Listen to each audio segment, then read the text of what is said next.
Bonjour, aujourd'hui nous allons voir comment jouer à Conflict of Heroes sous Vassal. Déjà, il faut avoir démarré Vassal, et quand vous avez démarré Vassal, vous voyez quelque chose qui ressemble à ça, avec plusieurs jeux possibles, dont Conflict of Heroes. Je double-clique sur Conflict of Heroes, version 3, et je peux ou faire une partie en local, et dans ce cas-là, au niveau de mes choix, ça peut être de créer un scénario, ça on verra ça une autre fois, ou de jouer un scénario déjà existant. Mais c'est pas ce qu'on fait actuellement, ce qu'on veut faire c'est tester le scénario surprise, disponible à la sortie en version française de Conflict of Heroes V3. Voilà.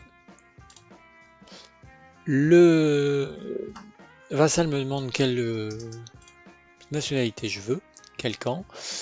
Comme c'est le German comme c'est l'allemand qui se place, je prends German 1. Bon, il y a des termes qui seront en anglais hein, parce qu'effectivement le jeu se veut international. Ici je vais me positionner parce que ça me fait plaisir, entre guillemets, je vais ajuster à la hauteur, mais on fait ce qu'on veut. Si vous voulez ajuster à une largeur, une hauteur que vous préférez, il n'y a pas de problème, c'est vous qui décidez en fonction des loops que vous utilisez. Donc maintenant on va faire un petit tour du propriétaire. Ces deux boutons là, ce sont des boutons pour faire marche arrière ou revenir en avant dans la partie. Si jamais on a fait une erreur, on peut faire marche arrière, ça annule l'action qu'on vient de faire. Ce bouton là, c'est pour se connecter au réseau. Ça, on verra ça quand on va lancer la partie. Ce bouton là, c'est pour changer de joueur.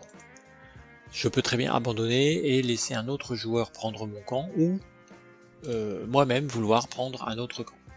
Bon, si on veut jouer en solitaire, il vaut mieux cliquer sur solo et auquel cas effectivement on peut jouer aussi bien l'allemand que le soviétique. Là on voit bien que le German 2 n'est pas disponible parce que je suis actuellement German 1.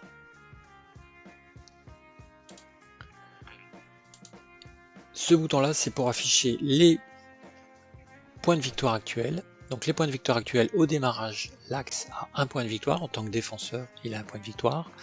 Si l'allié se met à gagner un point de victoire, si je clique donc sur l'allié, voilà, automatiquement c'est l'allié qui a un point de victoire. Il n'y a pas de point de victoire 0, donc il ne peut pas y avoir de match nul à Conflict of Heroes version 3. Je remets, en cliquant sur l'axe, je remets le point de victoire à l'axe. Le nombre de points de commandement est de 6 pour l'allemand, de 10 pour le soviète.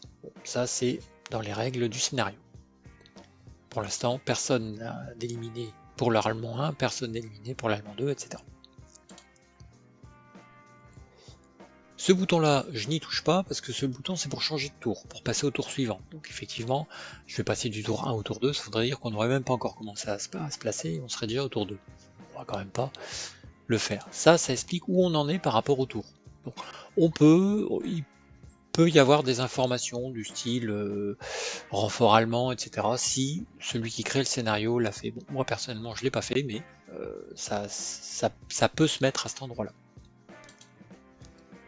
Ici on a les marqueurs. Donc, si jamais pour une raison quelconque quelqu'un fait de la fumée, etc. c'est ici qu'il va aller chercher le pion fumé et par un glisser déposé, on met la fumée à l'endroit où on a envie de la mettre.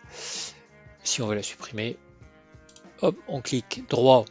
Donc je vais réexpliquer. On clique avec le clic droit sur le pion et on glisse jusqu'à supprimer. On peut aussi, en cliquant clic gauche, on voit qu'il y a un trait rouge qui se met tout autour du pion. Si je me mets en 100%, ça va être plus visible. Voilà, donc il y a bien un trait rouge qui est tout autour. Et là, je peux, clic droit, on voit bien que je peux supprimer. Mais par contre, il y a aussi CTRL-K. Donc ça veut dire que je peux, en faisant CTRL-K, le supprimer aussi sans avoir besoin de cliquer. Je me remets en ajustage à la hauteur. Donc voilà, donc c'est là qu'on va rechercher les fumigènes, les barrages routiers, défense improvisée, si jamais effectivement on a une carte défense improvisée, etc., etc.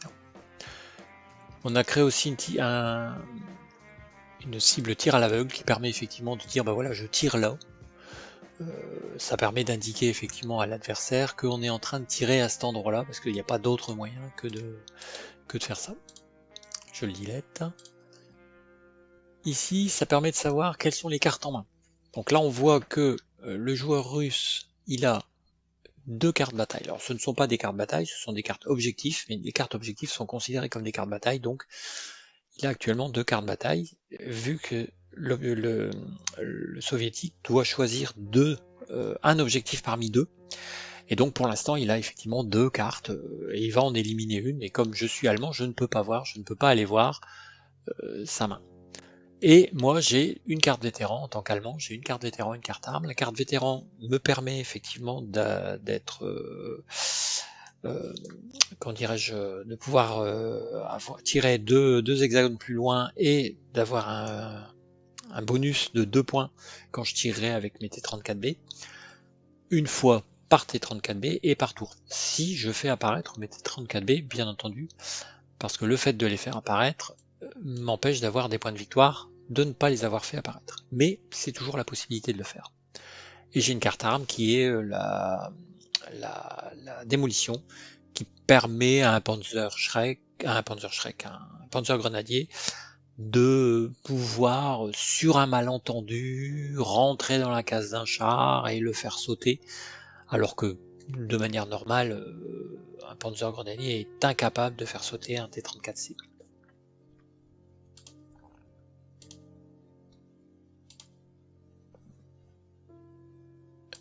Je ferme, voilà. Ici, ce sont les instructions du scénario. Donc, on voit dans le scénario, bon, la situation du scénario, ça vous la connaissez déjà, les publics, les points de victoire, si jamais vous vous souvenez plus. Mais sinon, si vous avez le scénario à côté de vous, autant regarder le scénario, c'est plus facile, c'est plus clair, plus lisible. Bon, privé et différé, c'est au cas où on voudrait noter effectivement des informations, des points qui ne devraient apparaître que au tour X. Donc là, il y a moyen de le faire. Là, on n'en a pas, il n'y a pas de zone, il n'y a pas de bombardement caché ou ce genre de truc là. Ça, c'est pour jeter les dés. Si je jette les dés, donc je vais agrandir un tout petit peu. Si je jette les dés, on va effectivement faire 5 et 5, ce qui nous fait 10, hein, effectivement. Alors après ça, c'est 4, 9, 3 et 2, 5, enfin bon, etc. Donc ça permet de voir à cet endroit-là, ou de voir ici le résultat, et c'est effectivement moi qui ai jeté le dé.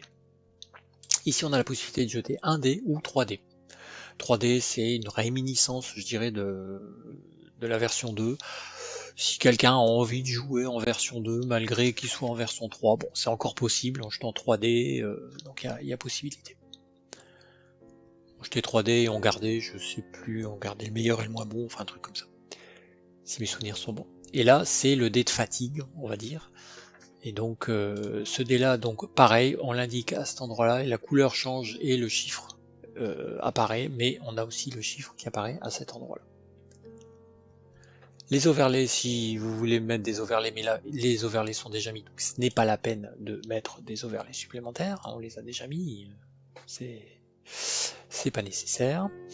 Ça, ce sont les cartes. Alors les cartes, le seul onglet que vous auriez à aller voir, c'est le tas des cartes et pions en jeu, qui sont, donc si vous voulez aller rechercher comment dirais-je, des dégâts particuliers ou ce genre de truc là, si je clique en faisant un clic droit, je peux tirer effectivement des cartes spécifiques. Donc par exemple, je veux tirer un paniqué, bon, donc je clique sur paniqué, je fais OK, et quand je retire, c'est effectivement en montrant le dégât, c'est bien un paniqué. Bon, là pareil pour les dommages aux véhicules. Pour les mines, je ne peux pas. Si je veux une mine particulière, c'est pas à cet endroit-là que je vais la chercher. Si je veux une mine particulière, c'est ici que je vais rechercher les mines. J'ai les mines 7 noires, les mines 8 noires, les mines 9 noires. Par contre, ces mines-là, ce sont pour pouvoir tirer des mines cachées. Je tire une mine, je ne sais pas quel type de mine c'est. Et c'est le jour où je veux la montrer que je vois laquelle c'est. Même moi, même celui qui place la mine ne sait pas quelle mine il place. Et là, bah, c'était à l'heure, par exemple, pas de bol.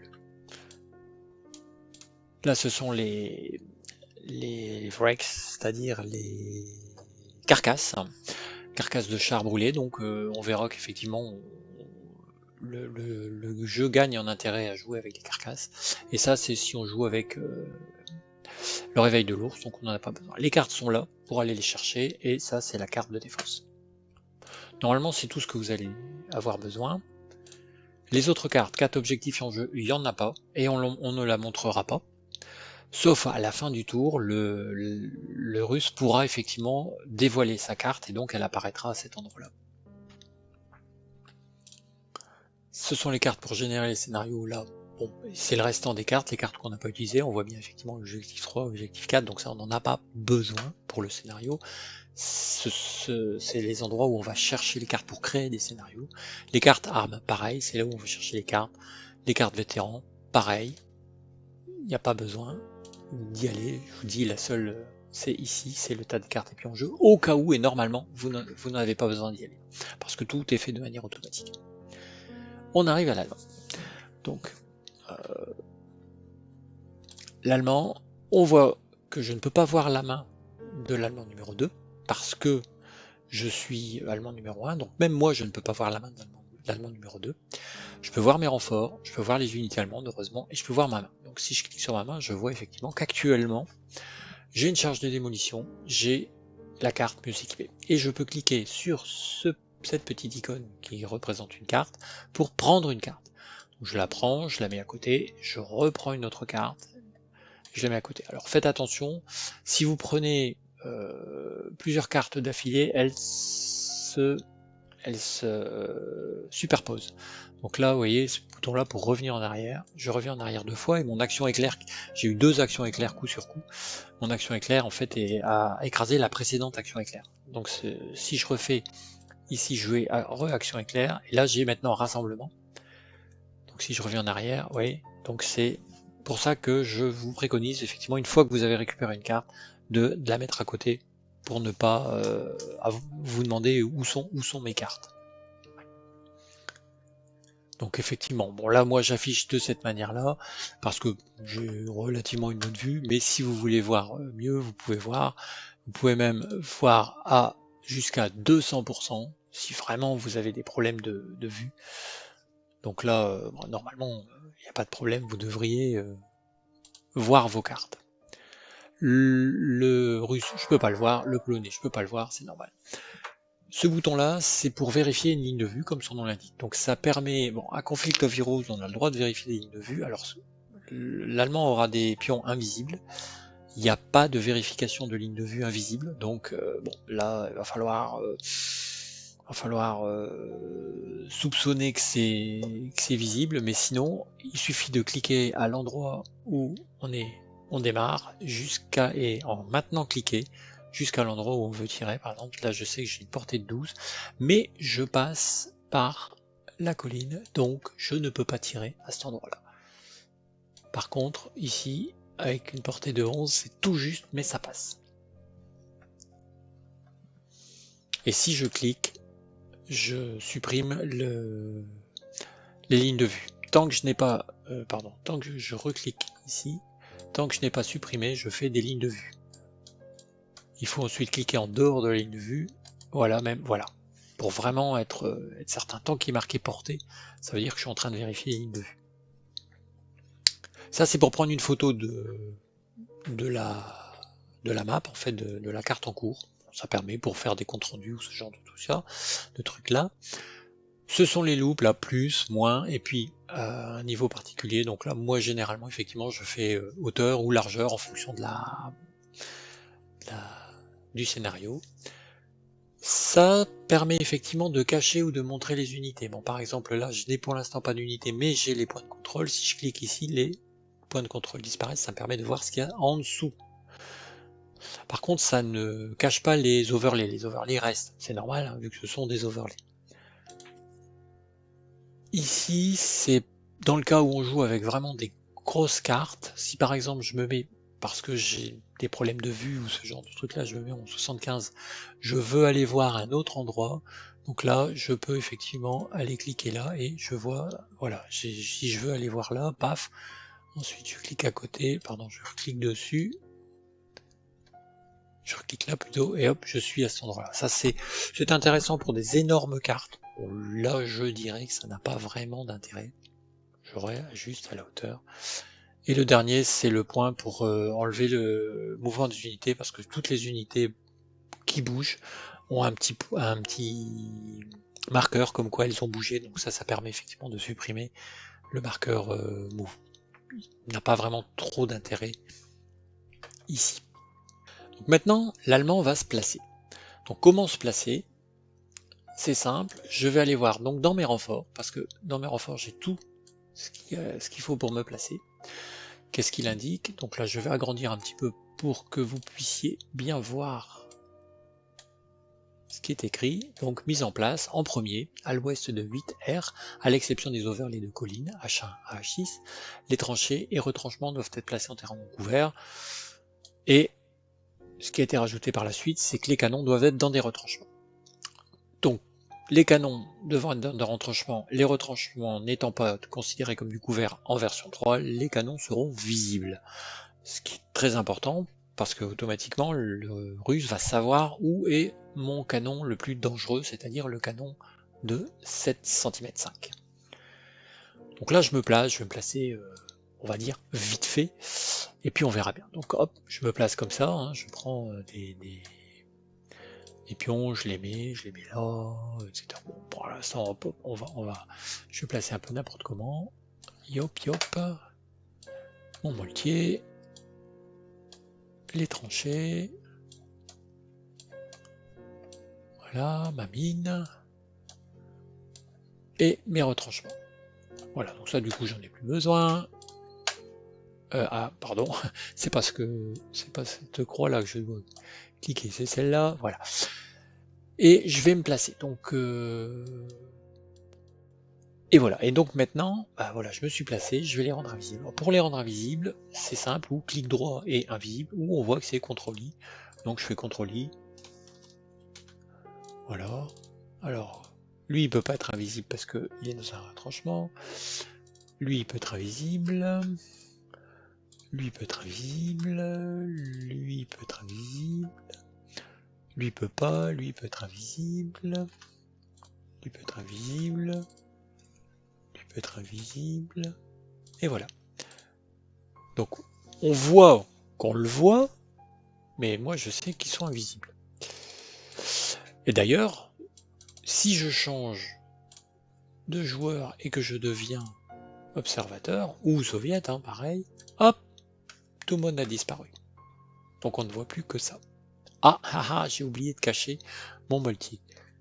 Donc je redeviens le chairman 1, hop, et lui, je le rends invisible. Voilà, et j'ai fini mon placement. Donc là, généralement, on sauvegarde en mettant VH3, V3, placement. Enregistrer. Voilà. Au commentaire, j'en mets pas, c'est pas le peine. Et je reviens en ajustant la hauteur. Voilà. Et maintenant, je vais passer au tour du placement entre guillemets russe. Normalement, ce que je vais faire, c'est que je vais cliquer sur les petits boudins qui veulent dire le réseau. Je vais cliquer sur cette flèche, ces doubles flèches là, pour dire je me connecte au serveur. Je suis donc dans la main room et je vais créer une partie qui va s'appeler par exemple surprise. Et voilà. Et je suis tout seul, Christian Van den Bosch, tout seul dans la room surprise. Voilà. Donc là, je vais quitter parce qu'effectivement, en jouant tout seul, je ne peux pas, je vais pas pouvoir jouer contre moi-même. Je n'ai pas suffisamment d'ordinateur pour pouvoir le faire. Mais l'idée, elle est là. Et donc là, j'attends mon adversaire. Donc je vais quitter. Je quitte. Voilà. Je ferme ça. On ferme ça déjà, je ne sais plus. Bref. Je vais fichier A.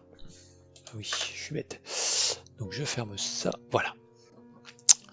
Donc, et je vais donc pouvoir passer au russe qui va lui aussi se placer. Bon, alors je vais pas faire le placement du russe parce que on a déjà vu le placement de l'allemand.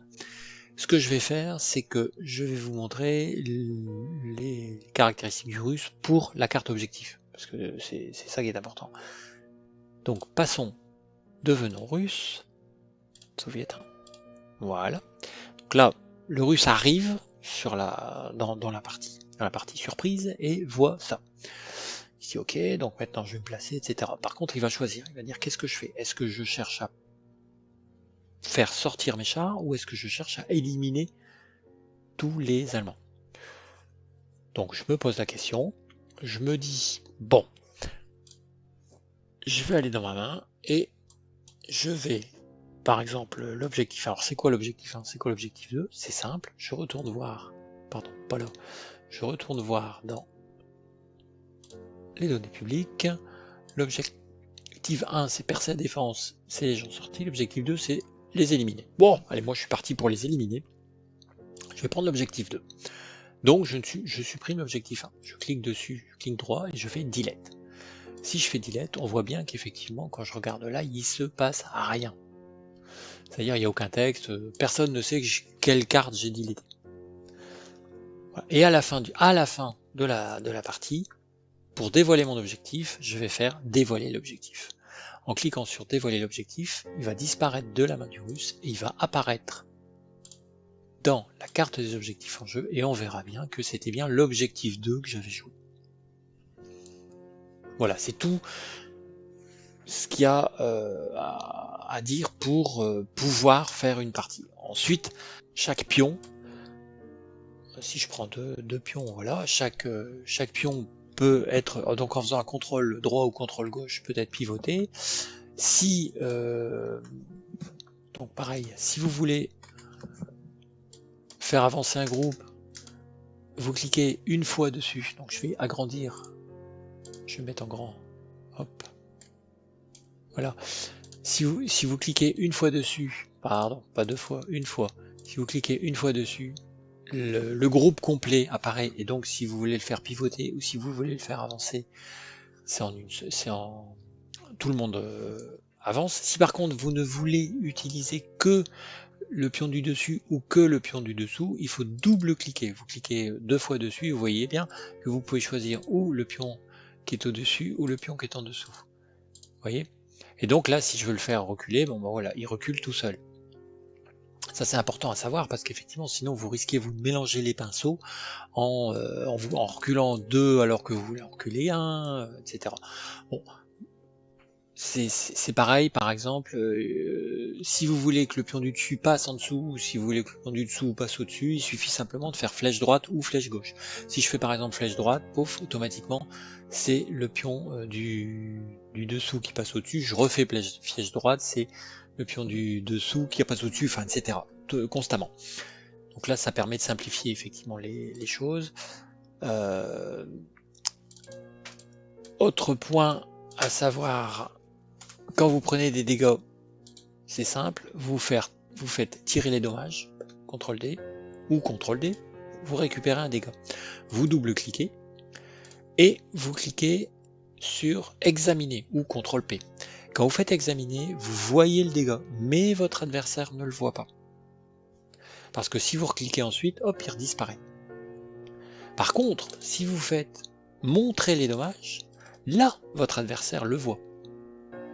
Parce que le pion apparaît. Donc ne vous trompez pas, c'est bien cacher il faut ne pas montrer les dommages, il faut juste faire examiner. Si vous guérissez votre unité, il suffit simplement d'enlever les dégâts. Si votre unité est détruite, quelle que soit sa position, enfin si elle peut être comme ça ou quoi que ce soit, si votre unité est détruite, vous cliquez sur KO, Kill in Action, ou CTRL E comme éliminer, et l'unité va se retrouver dans les unités éliminées et on va augmenter le nombre d'éliminés. Donc il y a une unité éliminée pour le 1 et donc ça donne effectivement un point de victoire. Ça faut le faire à la main, ça donne un point de victoire à la ligne. À l'axe, pardon. En ce qui concerne les chars, c'est exactement la même chose, si ce n'est qu'on a le élimination plus wreck. Donc ça c'est pas mal parce que ça permet effectivement de mettre un pion éliminé. Alors si vous voulez être puriste, par défaut, ce sont les pions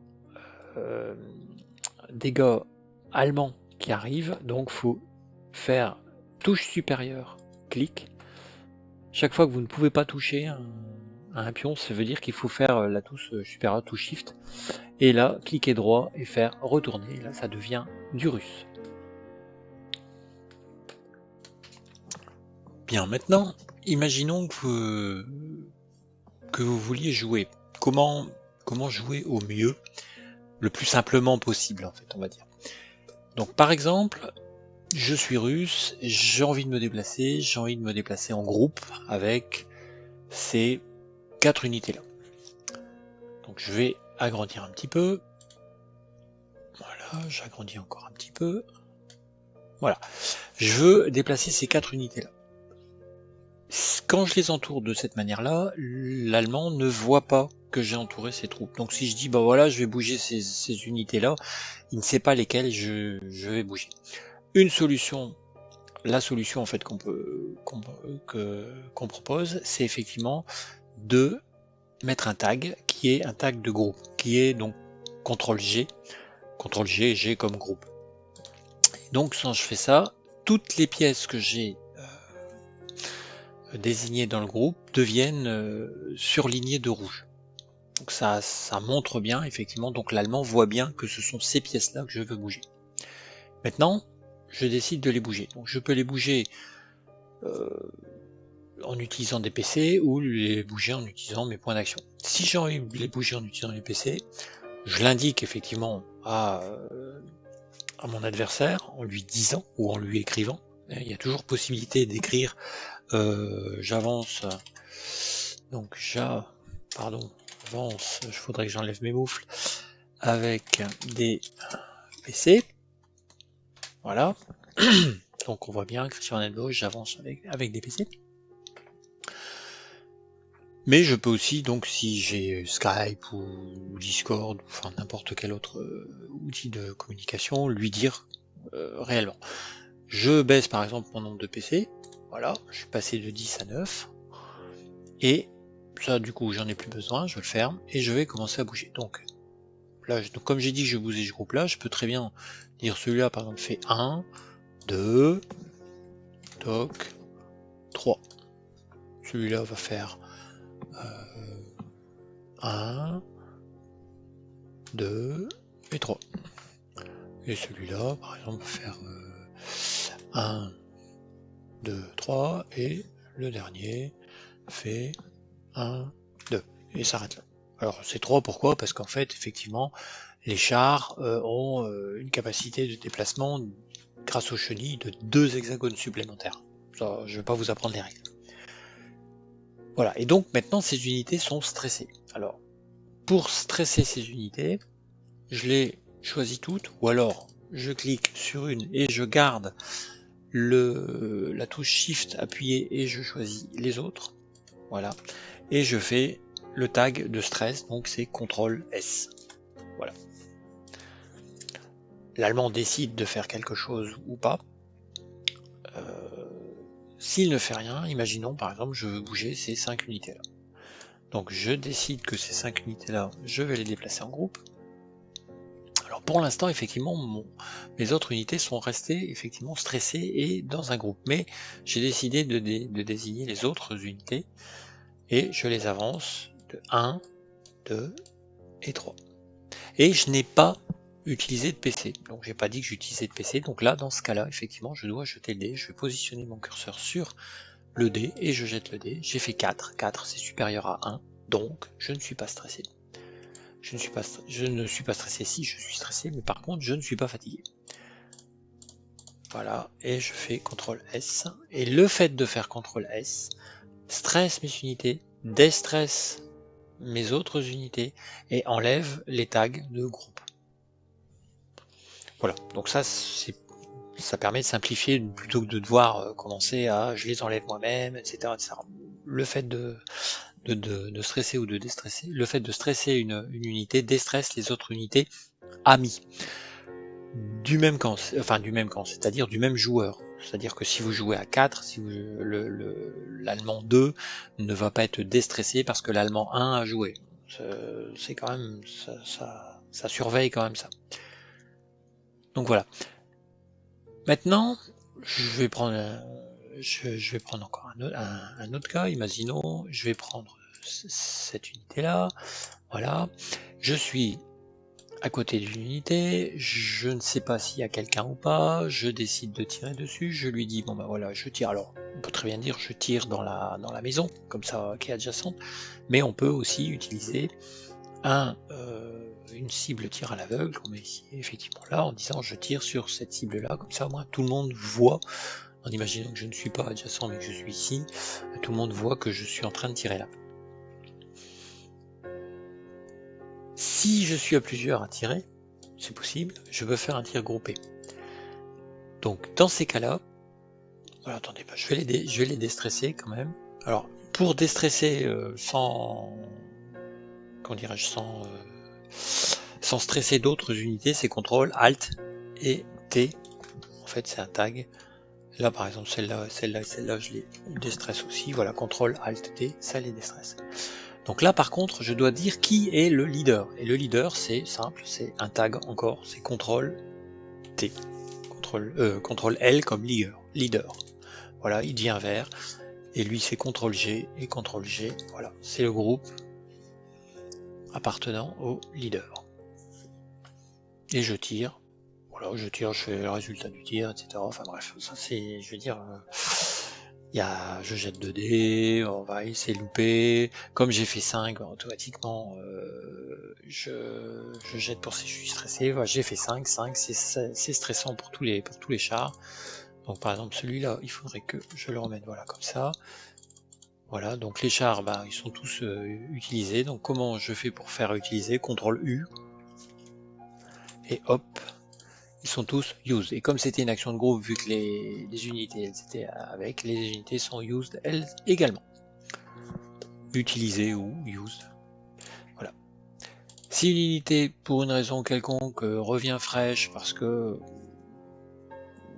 s'est trompé dans le fait qu'elle était utilisée, il suffit de faire Alt F ou recliquer sur fraîche et automatiquement elle redevient fraîche. Voilà, donc en fait c'est simple, ce qu'il faut faire, c'est effectivement apprendre, pour gagner du temps, apprendre un peu, en fait, invisible, c'est pas forcément nécessaire, pivoter droit, pivoter gauche, c'est important. Au niveau des tags, le stress, CTRL S, le groupe, CTRL G, ça permet d'indiquer à l'adversaire l'unité que l'on bouge, leader, dans le cas où on fait un tir. La cible, j'en ai pas parlé, mais plutôt que de faire une cible à l'aveugle, voilà, ça je vais le diléter, si la cible était visible, donc si la cible était visible, donc pour la rendre visible, CTRL I, toujours, si la cible était visible, je pourrais la désigner en tant que cible. CTRL C, voilà. Donc c'est une cible. C'est pas une cible à l'aveugle, c'est vraiment la cible. Bon, c'est un plus, mais ça permet effectivement à tout le monde de voir ce que vraiment on est en train de faire. Qu'est-ce que je voulais dire? Donc j'en étais à la cible, les resets de cible, le reset des tags, des autres tags que la cible, parce qu'en fait quand je reset les autres tags, ça ne reset pas la cible, c'est volontaire. Une cible peut très bien rester une cible plusieurs tours de suite, donc enfin plusieurs actions de suite.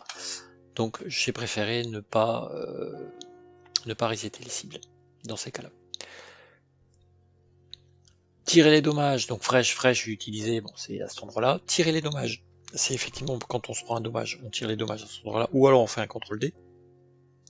Élimination et épave, c'est à cet endroit-là aussi. Les mouvements, donc si vous avez un pavé numérique, les déplacements se font de cette manière-là, c'est-à-dire pour aller vers le haut, pavé numérique 8, pour aller vers en haut et à droite, pavé numérique 9, vous suivez le pavé numérique et en fait vous faites l'hexagone comme le pavé numérique.